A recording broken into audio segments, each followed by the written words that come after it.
Bonjour à toutes et à tous, aujourd'hui on va s'attaquer à un sujet, un peu complexe, mais vraiment essentiel si on a un chien. Les maladies auto-immunes de la peau. C'est quand le corps de notre animal se met, en quelque sorte, à se trahir lui-même. C'est la question qui rend fou, non? On a un chien avec des problèmes de peau, on essaie des crèmes, des shampoings, rien n'y fait, ça ne part pas. Et si en fait, le problème ne venait pas de l'extérieur, si la cause était plus profonde, un peu comme un bug dans le système, un bug où les propres défenses du chien se retournent contre lui. Pour bien comprendre, il faut imaginer le système immunitaire comme une armée super sophistiquée. Son job, c'est de défendre le corps contre les virus, les bactéries, bref, les méchants.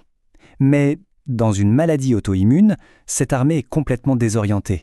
Elle ne reconnaît plus ses propres troupes et commence à attaquer ses propres cellules. C'est du tyrannie à grande échelle, une sorte de guerre civile interne. Alors, pour y voir plus clair dans tout ça, voilà notre programme. On va d'abord voir pourquoi ce système immunitaire devient confus, ensuite on se penchera sur 3 maladies bien précises, puis comment le veto fait pour s'y retrouver, comment on gère ça au quotidien, et à la fin on fera un petit tableau comparatif pour que tout soit bien clair. Allez, c'est parti. Première étape, comprendre ce qui se passe dans la tête de ce système immunitaire qui a, perdu la boussole.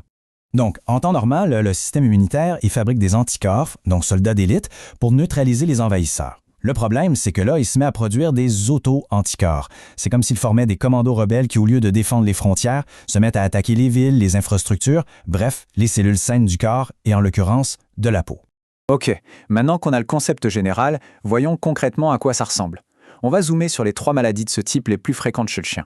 La première, et c'est vraiment la plus commune, c'est le pemphigus foliacé ou PF pour les intimes. C'est simple, de toutes les maladies de peau auto-immunes, c'est celle que les vétérinaires voient le plus souvent. Alors, comment ça marche, ce fameux PFIF? Eh bien, c'est à la fois simple et dévastateur. Les auto-anticorps, nos fameux soldats rebelles, ils décident d'attaquer la colle qui maintient les cellules de la peau bien soudées entre elles. Cette colle, scientifiquement, ça s'appelle les desmosomes. Résultat, sans colle, les cellules se désolidarisent, elles flottent, c'est ça qui crée les cloques et les croûtes qu'on voit à l'extérieur. Et concrètement, à quoi ça ressemble? On va voir apparaître des croûtes, des pustules, mais le truc vraiment typique, c'est que c'est souvent symétrique, comme si on avait dessiné la même lésion des 2 côtés du corps, en miroir. Ça touche surtout la tête, le nez, les oreilles, et aussi les coussinets. Et bien sûr, ça peut gratter énormément. On passe à la deuxième maladie, le lupus érythémateux discoïde, ou LED. C'est une forme de lupus, et c'est un mais important qui reste concentré sur la peau, heureusement. Là, la stratégie d'attaque est différente. Le système immunitaire s'en prend à la base de la peau, la couche la plus profonde de l'épiderme.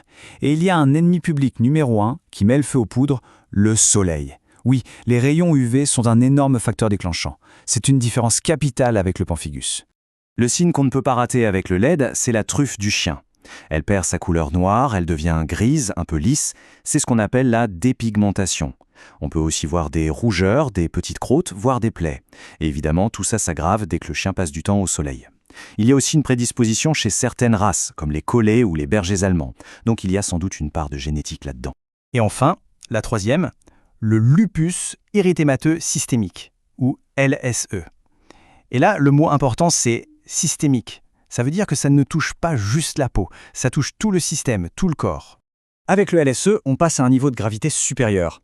L'armée immunitaire est devenue complètement folle. Elle n'attaque plus seulement les fortifications, la peau, mais aussi les centres de commandement, les usines, les lignes de ravitaillement, c'est-à-dire les articulations, les reins, le sang. C'est une guerre totale et interne. Du coup, les symptômes sont doubles. D'un côté, on a des problèmes de peau, oui, mais de l'autre, on a des signes généraux qui doivent vraiment alerter. De la fièvre, des douleurs articulaires qui le font boiter, une anémie qui le rend tout mou. C'est une maladie qui fonctionne par vagues. Il y a des poussées, des crises où tout va mal, et puis des périodes de rémission, où les choses se calment. C'est très déroutant. Alors, face à ce bazar de symptômes qui peuvent parfois se ressembler, comment le veto fait-il pour poser le bon diagnostic? C'est un vrai travail d'enquêteur. Le parcours est assez logique. D'abord, bien sûr, l'examen du chien et toutes les questions sur ce qui s'est passé avant. Ensuite, une étape cruciale. Il faut éliminer toutes les autres possibilités plus simples, comme une infection, des allergies, des parasites. Une fois que ça c'est fait, on passe à l'arme secrète, le gold standard comme on dit, la biopsie de peau. On prélève un tout petit bout de peau malade et on l'envoie au labo pour qu'un spécialiste regarde ça au microscope. Bon, le diagnostic est tombé. Et maintenant, c'est la question du traitement. Et là, il faut être très clair. On ne parle pas de guérir la maladie. On parle de la gérer, de vivre avec, sur le long terme. Le plan de bataille, c'est de calmer ce système immunitaire qui s'emballe. L'arme principale pour ça, ce sont des médicaments qu'on appelle immunosuppresseurs, les corticoïdes par exemple. Leur but, c'est de forcer l'armée interne à un cessez-le-feu. À côté de ça, on a tout un tas de soins de soutien, des crèmes locales, des antibiotiques si une infection s'installe par-dessus. Et pour les lupus, c'est non négociable, protection solaire maximale. C'est un suivi à vie avec des contrôles réguliers pour ajuster les doses, mais c'est ça qui permet de redonner une belle qualité de vie au chien. Allez, pour finir, on met tout ça côte à côte. C'est la meilleure façon de voir les différences et que tout soit bien clair dans nos têtes. On va faire un petit face-à-face. D'un côté, le pemphigus foliacé. De l'autre, les deux types de lupus, le discoïde et le systémique. Qu'est-ce qui les distingue vraiment? Regardons ce tableau. C'est super clair. La cible pour le PF, c'est la colle entre les cellules. Pour le LED, c'est la peau du nez. Et pour le LES, c'est tout le corps. Le signe principal. Pour le PF, les croûtes symétriques. Pour le LED, la truffe qui perd sa couleur. Et pour le LES, les problèmes de peau plus une maladie générale. Le rôle du soleil, très important pour les deux lupus. Et le diagnostic, la biopsie, c'est la clé pour le PF et le LED. Pour le LES, il faut ça aussi, mais en plus, des tests sanguins pour chercher ces fameux auto-anticorps qui se baladent partout dans le corps.